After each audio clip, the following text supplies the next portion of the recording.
My name is Michael Wawuyo Jr. I'm an actor, filmmaker, and a film producer.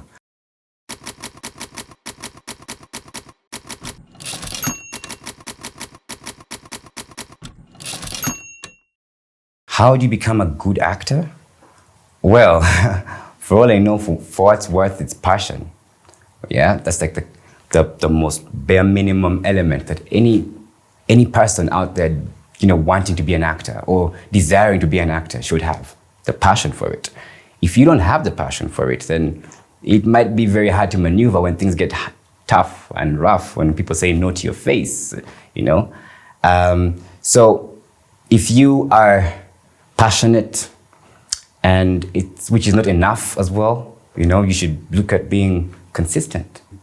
Are you channeling your energies every single day to this craft that you so dearly love or have passion for? How serious do you read plays?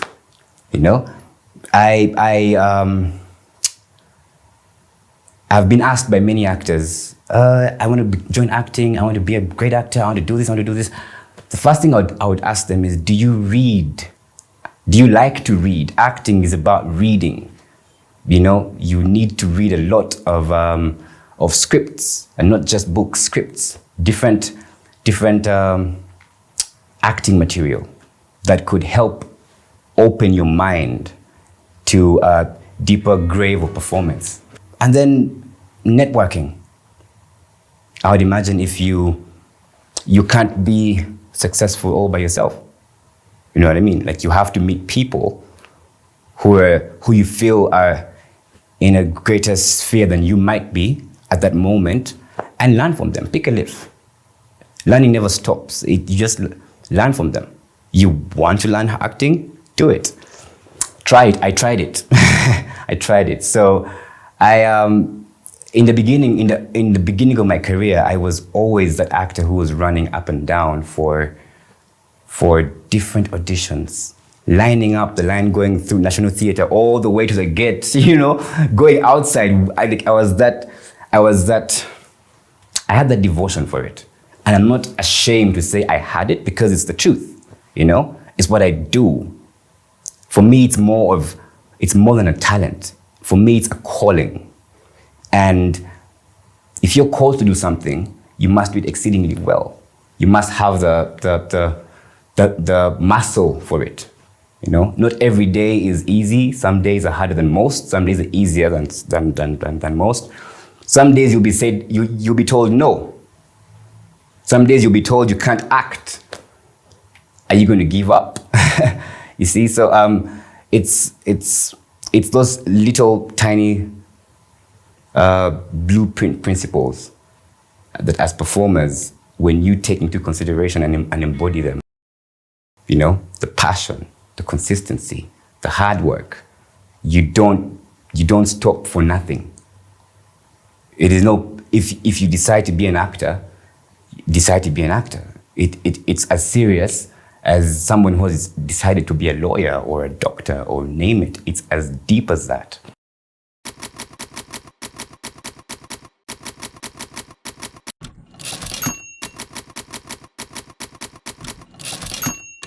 When you network and meet different people who are in a bigger space or a more creative space than you, meet different creatives, directors, producers, where do you find them?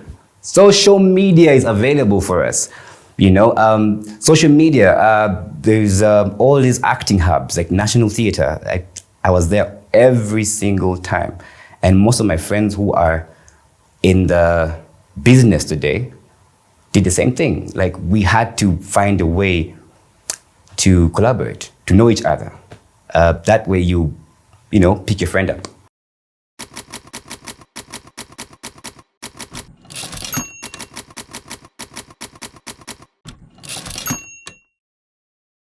Many actors globally, not just Uganda, globally, many actors take performance for granted. They will barely do their research. They'll show up on set ill-prepared. All those are signs for me as a director or a casting director that you are not ready to be an actor. Actors don't take, real actors don't take research for granted. You dig in and ask the story and ask the character and ask whatever it is you've been called to do in that moment and ask it. That's what real performance is all about. Understanding what you're going to do, and you can only understand if you research. So I feel research plays key. Good actors also are very observant. You know, if you're the kind of person that walks into a room and, you know, I could just like tell, you know, what you dressed, how you dressed, or I could get your cologne. There's things you can observe about nature and your environment that you can feed off and use as a tool in your performance. And observation plays key in every scene that we perform. So if you can't observe, then performing a scene or any kind of thing is hard, because you need to observe the moment in the story, understand it, resonate with it, you know, and then just build hard on learning more about performance, about acting as a craft. If it's really what you love, I like to read, and most of my reading material is either generally informative or it's about acting. You know, it's just not just there for fun. Hey, boy meets girl, girl meets, you know. No, it's predominantly how can I get better? With every movie that I've done, with every scene that I've undertaken, with every director I've worked with, the question remains one: how do I get better? Even for me. So it's not just for an actor who's starting up. That, you know, that's why I said it's relative. It's not just for an actor. This information is not just for actors who are starting up or pro actors. It's for everybody who needs to grow as a performer. Even Denzel Washington is growing as a performer. He will never sit there and think for a moment that he is God of acting. You know what I mean? Even if we have made him feel that way, you know, but he believes in the need to do more. And that's key as an actor. Don't be comfortable. Don't be comfortable with your last performance. You're only good as your last work. So if you want to be a good actor, you keep stretching it, keep stretching the limits. You keep going hard on what you are set out to do or called out to do. It will start to speak some volumes, you know.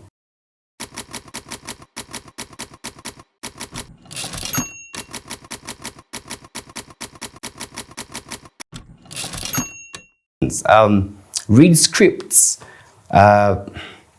read plays, you know, read lots of plays, because plays help you broaden your performance scope, so to speak.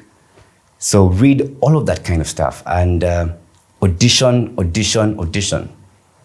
Set yourself apart, create yourself, package yourself. And then again, acting is reacting, you know. So you can only react to what you've listened to. If you want to be a good actor, good actors listen. It's very key in performance. If you are in a scene and you just want to say your line, it's not about your line. It's about what's happening in the scene. It's not about the line. The line must be understood. So when you're a good actor, it's key to rehearse that, to every day. How do you listen? You know, how do you listen? Listening is in different entendres. Listening to ear, then there's listening to the tone of the scene, listening to, like, it's a whole deep situation. So listening is not just Nguli day. Oh, I've heard you. No, listening is more of what's not being said, what's being said, you know, and then you react accordingly. So very good actors take keen interest in that. And then reading scripts, yeah? Read as many scripts as you can, both theatrical or film, your best film. What's your best film?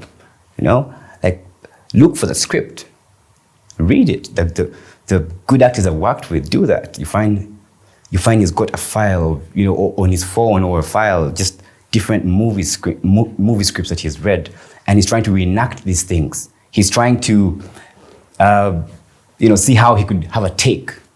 I've tried it. It's a pretty good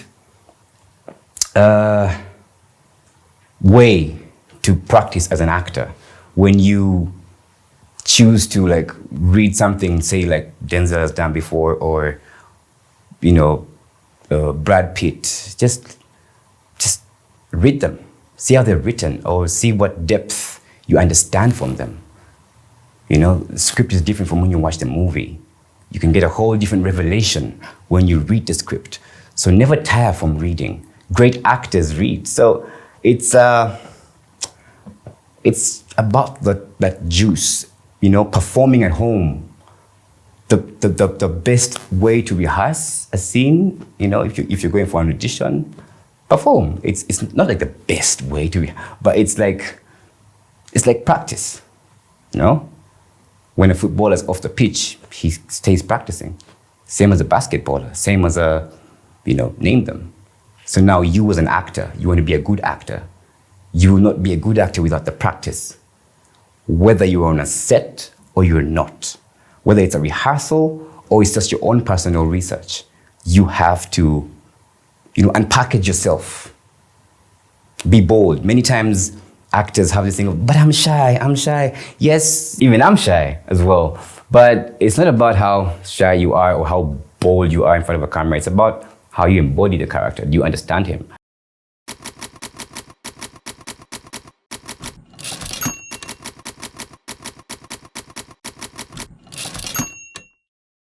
Scenes have tones, and a tone could be like a mood, or scenes have arcs. Scenes have different tools that make the scene complete and work. So if your job as an actor would be ideally to unearth those tools, and some of those tools have been given to us in the script, and some have not. So if they have not been given to us in the script, say your backstory, yeah? If your backstory has not been given to you in the script, how are you going to perform a character whose story you don't understand, you don't know, like his backstory? So you create one. So those are like moments in a scene where I want to have the right words to explain it. So it's a tone is a mood in the scene. I could be here solemn and I'm quiet, but my face is performing. My face is reading, a whole completely different emotion.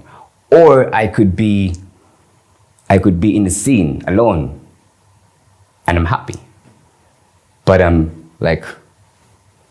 straight faced. So it's your job as an actor to unearth those tools in the scene and make them known to your audience through your performance.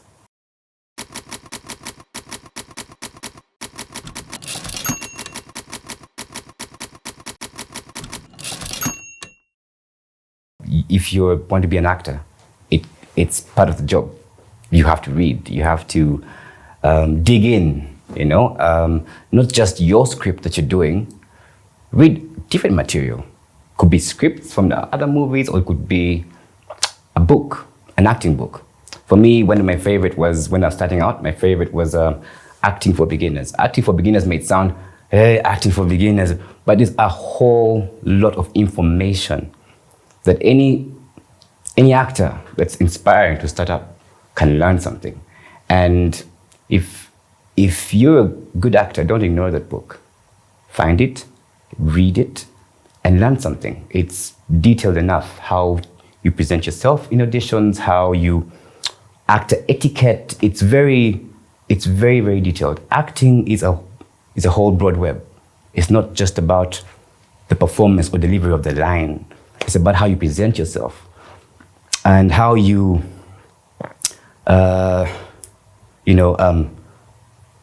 just try to gel with your character and understand how best to perform him.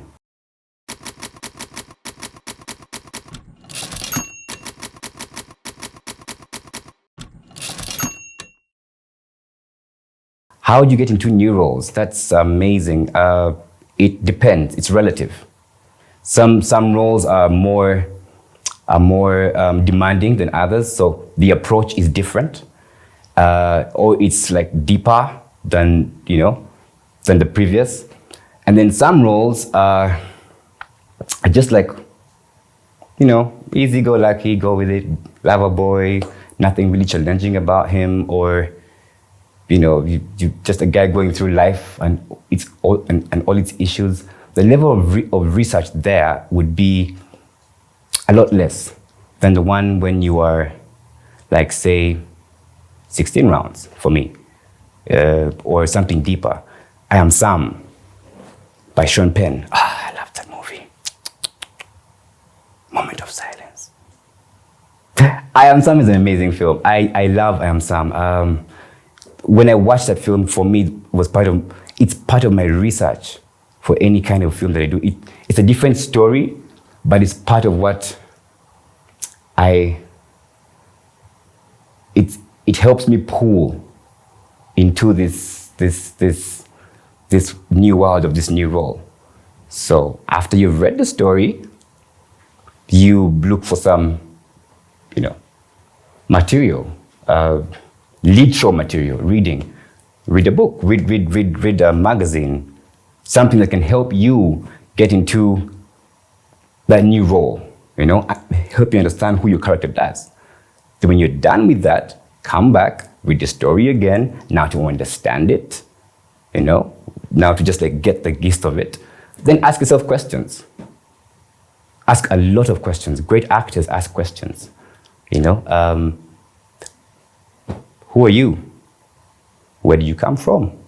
What's your family background? Are you educated? Like, create this entire backstory of a world in you, or that can draw your audience to you by the time we meet you in the beginning. You have a complete backstory. And that's derived from questions. So from then, ask the character. After knowing who you are, then it's easier to play him. It's easier to embody him and experience him and detail him. I like that word. My mentor used that word a lot, detail your character. And how you detail your character is in whatever he says, whatever he feels, both said and unsaid, both necessary and not necessary. And never judge your character as you're trying to develop him. Never judge your character. Just appreciate him. I'll give you an example. I was working on 16 Rounds with Lukman, and my character was a ex-soldier suffering from PTSD, and he's got this very ugly marriage he's trying to get rid of, and it was challenging. Why? Because there's a whole PTSD situation happening. So how are you going to perform believably a guy that's bordering psycho and normal, and all the challenges, the demons he's facing in his mind? So I had to unearth what is PTSD, know about it, learn it, read about it.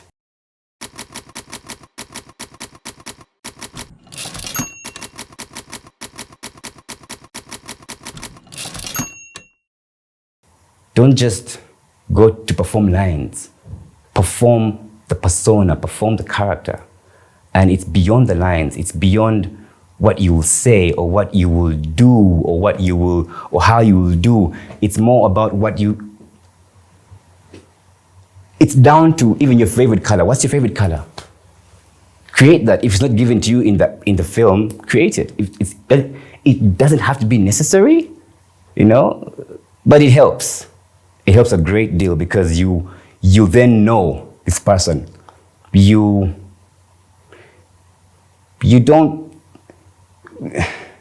you don't have to necessarily, speak about some of the things you unearth about him in the script. No. Sometimes it's just for you to know, so you can understand him and perform him. So, yeah, it's just digging in after that. Then rehearse. When you've gone through all those levels of different levels, there are quite many. That's why I said it's relative, depending on the role, what kind of role you're undertaking. So it's heavy when necessary and light when it can be, So just then rehearse with your co-partner, meet them, plan, do your own personal research, meet director, ask questions. Why does my character do this? Where am I coming from? Where am I going? What am I saying in this scene?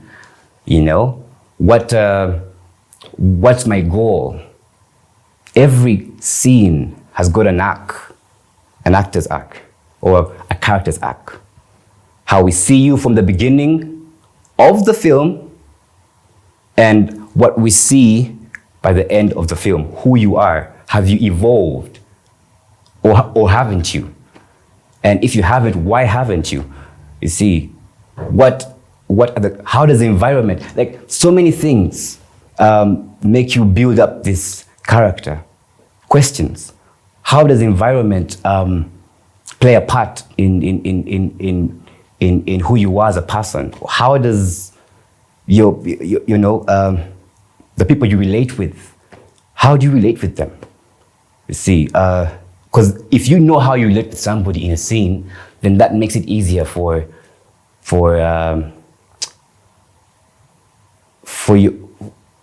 you to understand why you behave a certain type of way with a person, with your co-star in a scene. But if you don't, understand who they are to you and how you relate with them, you might have a problem delivering lines or your character or the story at large, So just researching and you find that the more you have done your greatest work, which is the research. Who is he? Where did he come from? Is he educated? How educated is he? Compare yourself to. I do that. I compare myself to my characters sometimes. Like for 16 Rounds case, I asked myself several times, do I like Damba? He was called Damba. And no, I didn't like Damba. But because it's incumbent on you as an actor not to judge your characters, that's the only way you can play them, then you understand your character better if you don't judge him. But he's such a bad guy. No, you can't. No. Like let's accept him. Experience him, understand him, and it's all thrown in there. So it's just thrown in there. It's in the gist of the story. If the script is good, if the writer is good, many times they will say them, undertoned. And many times they'll say them uppertoned. But once you're done with the rehearsal, then perform. Call action.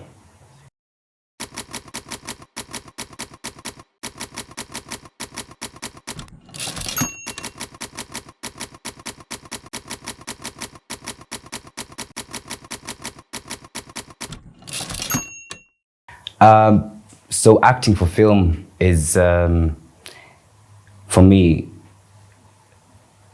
is more like a very tiny stage, They say the world is a stage, but film is like that very tiny stage, because this is your stage in film, is your lens. The one that you're right now, that lens is my stage. So if I'm large, film is very, very calm and minute. So if I'm large, if I'm large on my face or on my hands or this or that, unless the character is has been called to be that way. But if the character hasn't been called to be that way, then, or it's just like up to you to decide.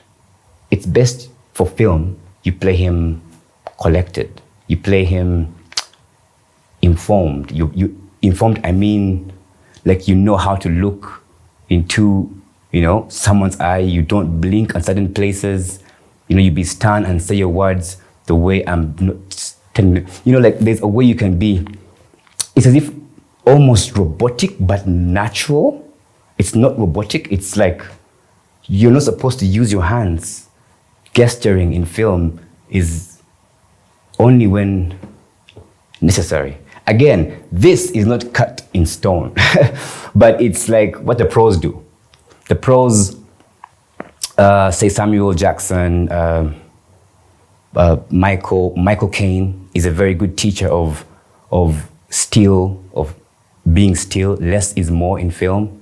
Less is more. The lesser you perform a deep character, the more powerful he appears on screen.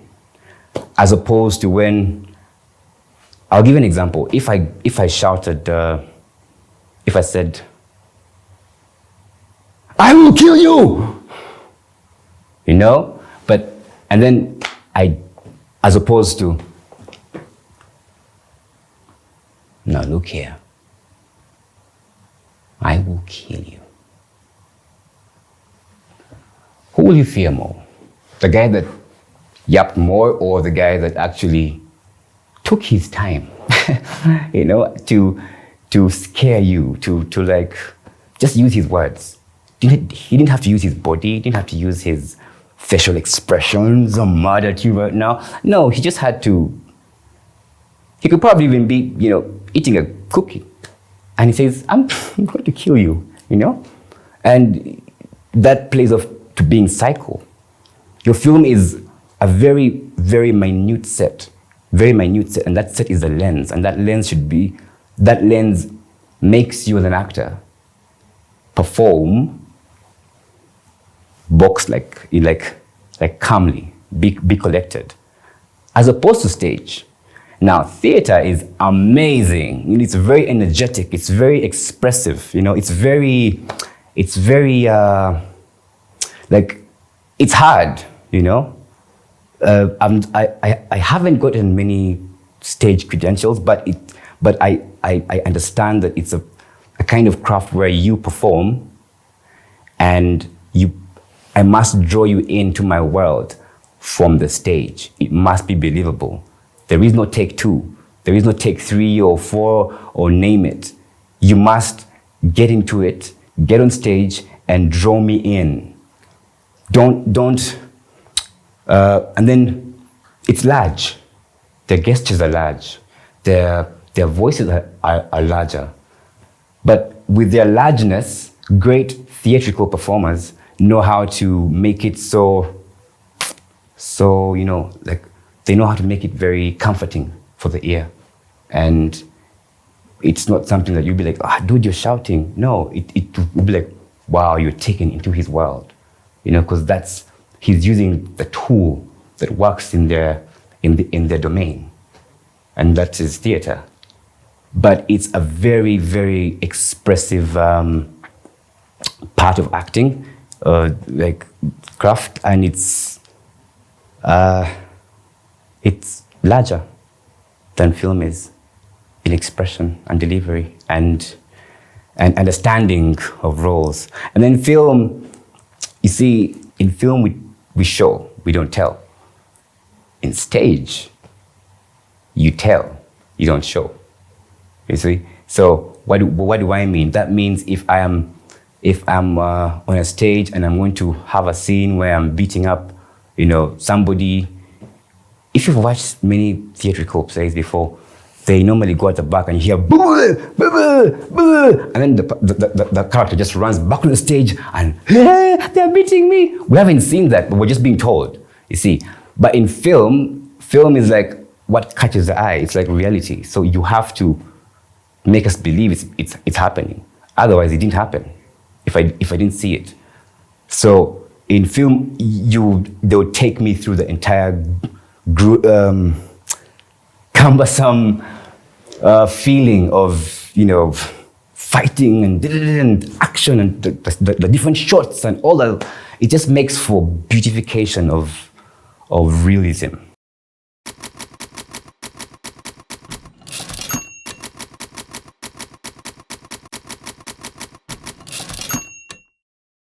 On a normal day, I like to travel. I'm a big on traveling. I'm very, very big on traveling.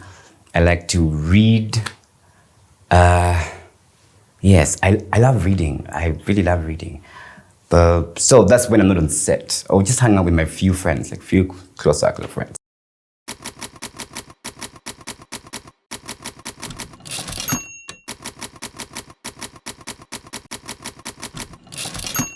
So my journey, how long has it been? It's been about, since 2007 until now. I'm counting.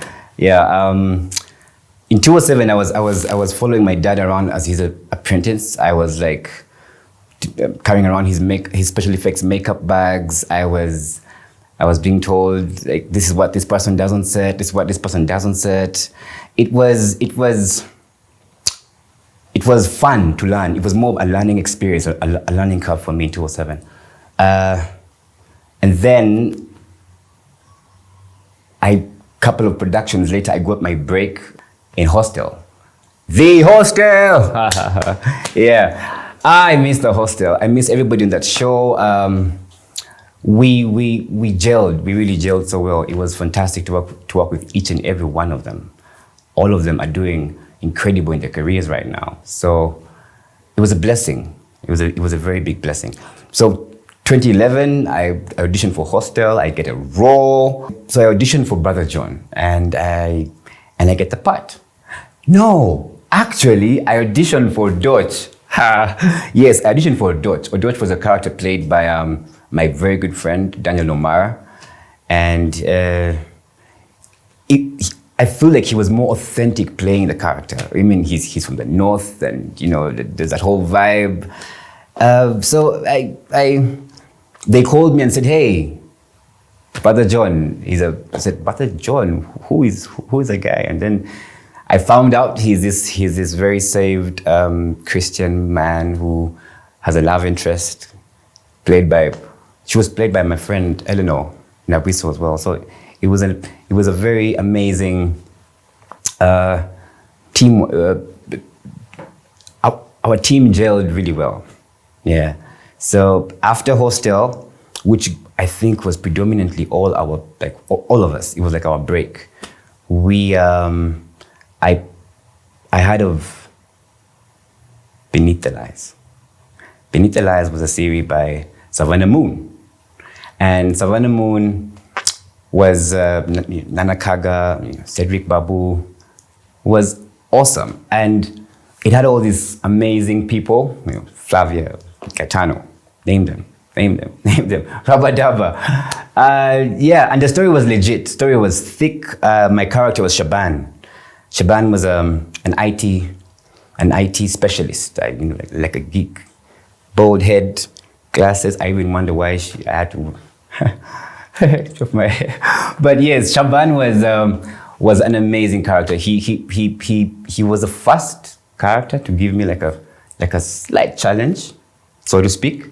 So I gelled well with him. Because he was like a challenge. And as a performer, I love challenges. I'm big on challenges.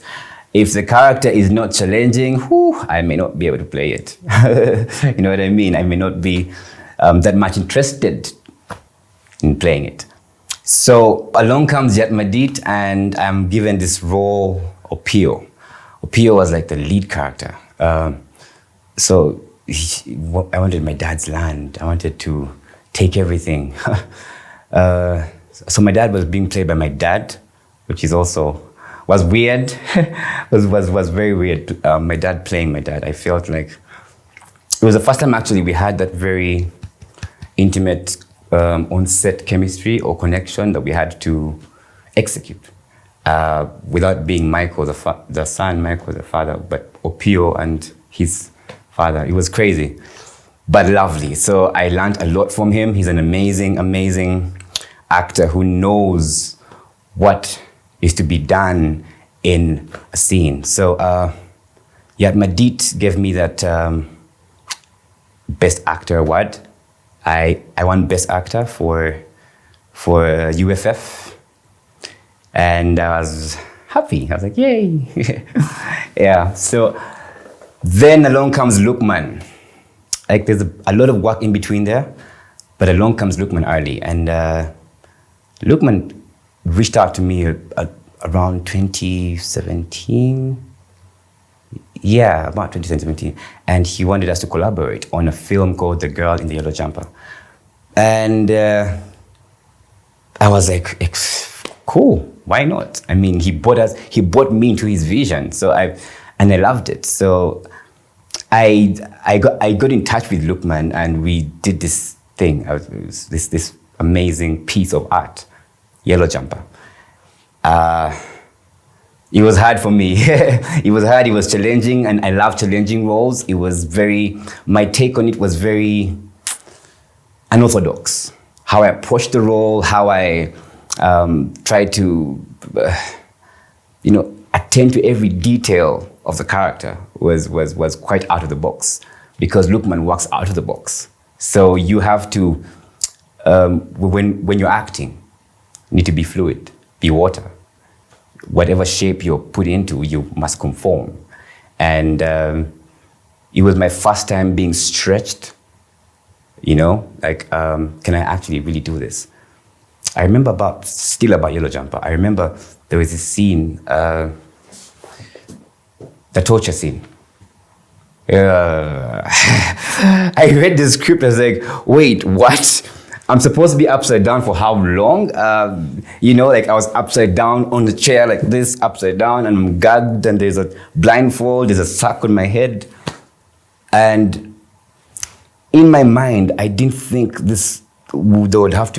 didn't think I could play it. So maybe we'd use like a stunt double or someone.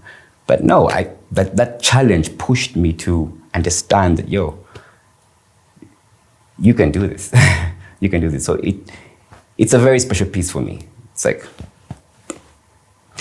yeah. Then from that, still with Lukman Ali, our collaboration grew, it blossomed. We got to do The Blind Date.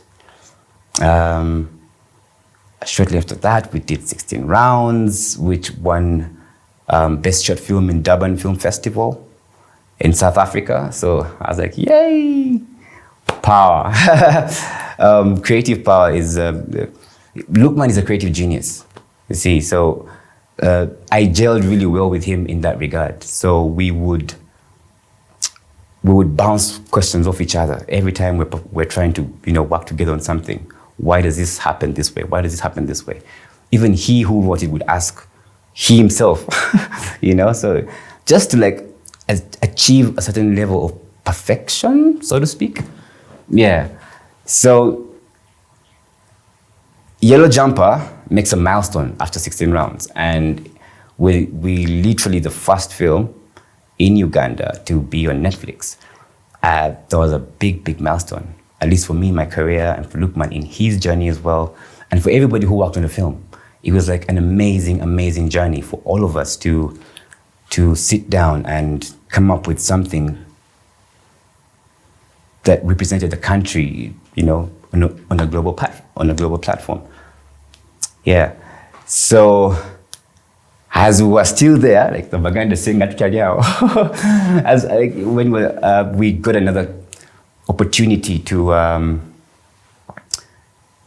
be funded still by the streaming giant that is Netflix, and we did Katera of the Punishment Island. I think so far it's been my second last work with Lukman Ali. So Katera also is funded by Netflix, goes on Netflix, amazing stuff. My character is Omar. Those of you who haven't watched it, please do. My character is Omar.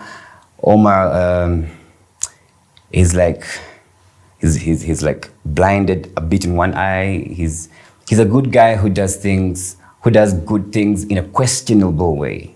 So yeah, that's pretty much. Then we did Ubuntu Uppercut. Katera is on Netflix as well. Yeah. some martial arts, Jackie Chan. Yeah, but the beauty about Ubuntu was I've always loved martial arts. I've always loved the craft of martial arts. I have a background in Taekwondo, and as a kid, I was a kid who just kept training and doing all that stuff. So I never knew when time would come for me to use it in film or in art in any way, but along came Ubuntu. And it was fun, 1 week grueling crash course of revising the books, the kicking books and punching books. So Ubuntu, and that brings me into, my core life behind the camera, because I'm very particular in what I do in front of a camera as an actor. So that informs my standing currently as a filmmaker and producer.